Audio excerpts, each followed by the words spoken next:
اور ایسی تکبیر کی آواز امام کے در و دیوار سے گویا تکبیر کی آواز آنے لگتی تھی. لوگوں نے کاہے کو ایسا منظر دیکھا ہوگا. وہ بھی اپنے گھوڑے سے کود پڑے, اتار دیے اپنے نالائیں. اس کے بعد امام کے ساتھ پورا مجمع تکبیر کہتا ہوا. فوراً جاسوس نے خبر دی اماموں کو کہ اگر آج نماز ہو گئی, یعنی نماز میں خطبے بھی ہونا, تقریر بھی ہونا, کہ اگر آج نماز ہو گئی تو حکومت کی خیر نہیں ہے. لہذا فوراً آدمی کو بھیجا گیا کہ آپ واپس آ جائیے, جو پڑھاتا ہے امام کا, میں تو پہلے ہی کہہ رہا تھا کہ جو پڑھاتا ہے وہی پڑھا دے گا. لیکن امام رضا علیہ الصلوۃ والسلام, ظاہر ہے کہ آپ کا لقب ہی رضا ہے. اللہ کی رضا پر راضی رہنے والے, بھی تو ہمارا ہر امام راضی برضا الہی رہنے والا ہے. امیر المومنین سے لے کر امام زمانہ تک کون سا امام ہے جو اللہ کی مرضی کے مطابق زندگی بسر کرنے والا نہ ہو؟ لیکن ہر امام کے آپ دیکھیں گے کہ زمانے کے اعتبار سے مخصوص لقب ہے. چھٹے امام کا لقب صادق ہے, چوتھے امام کا نام لقب زین العابدین ہے, پانچویں امام کا لقب باقر ہے. اسی طریقے زمانے کے اعتبار سے کہ جیسا موقع تھا اور کردار کا جس طریقے سے جو کردار سامنے آیا ہے, اسی کے مطابق آپ کا لقب قرار پایا ہے امام رضا علیہ السلام. اور ظاہر ہے کہ جن کے نام کے ساتھ امام ضامن کہے جاتے ہیں, کہ آج جب بھی مومنین سفر کے لیے نکلتے ہیں تو امام کی ضمانت میں اپنے آپ کو دیتے ہیں.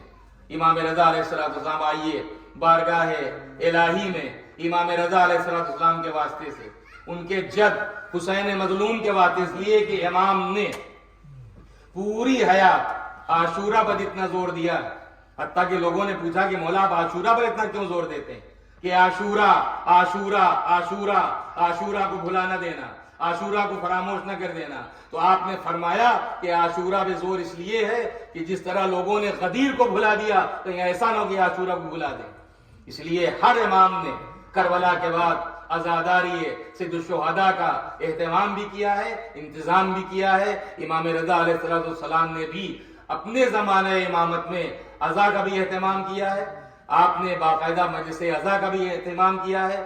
اور نہ جانے کتنی حدیثیں ہیں امام حسین علیہ السلام کی عزا کے سلسلے میں امام رضا علیہ السلام سے.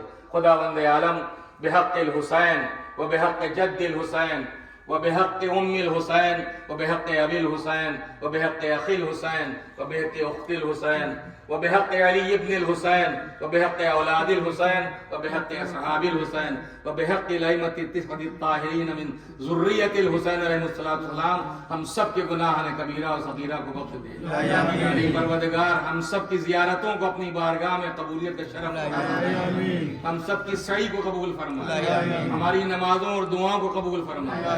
جن مومنات نے ہم سے دعاؤں کی فرمائش کی ہے پروردگار, ان تمام مومنین کی دعاؤں کو ان کے حق میں قبول فرمایا. پروردگار کفار و مشرکین و منافقین و یہود و نصارہ کے شر سے تمام شیعان جہان کی جان و مال, عزت, آبرو کی حفاظت فرمایا.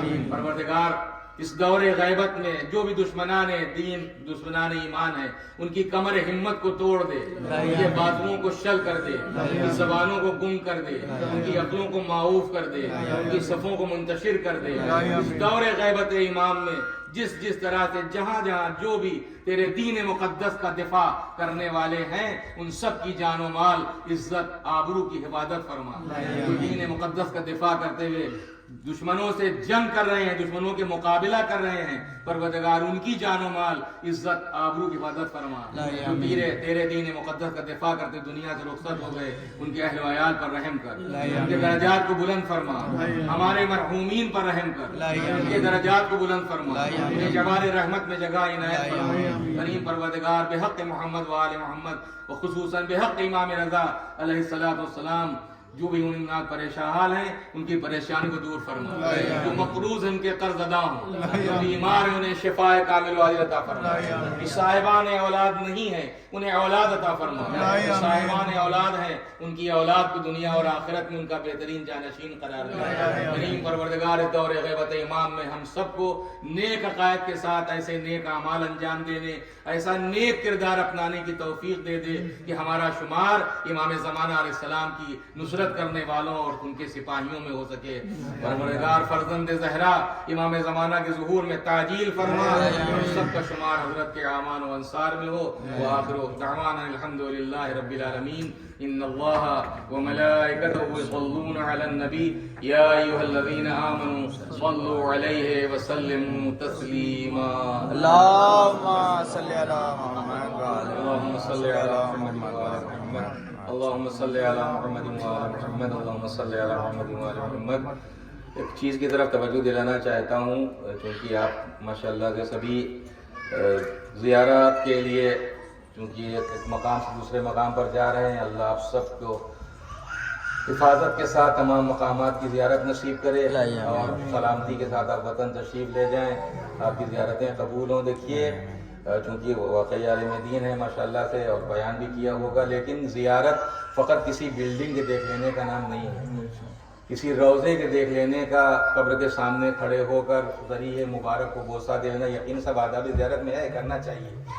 لیکن جو اصل زیارت کی اسپرٹ ہے, جو زیارت کی روح ہے, جو زیارت کی جان ہے, وہ ہے بارگاہ معصوم میں کھڑے ہونے کے بعد یہ کہنا کہ پروردگارہ جس امام کی خدمت میں ہم حاضر ہوئے ہیں ان کی خدمت میں یہ گزاری, آپ ادھر دیکھیے وہ رہیں گے, جس امام کی خدمت میں ہم پہنچے ہیں وہاں یہ کہنا کہ مولا میں آپ کی خدمت میں حاضر ہوا ہوں.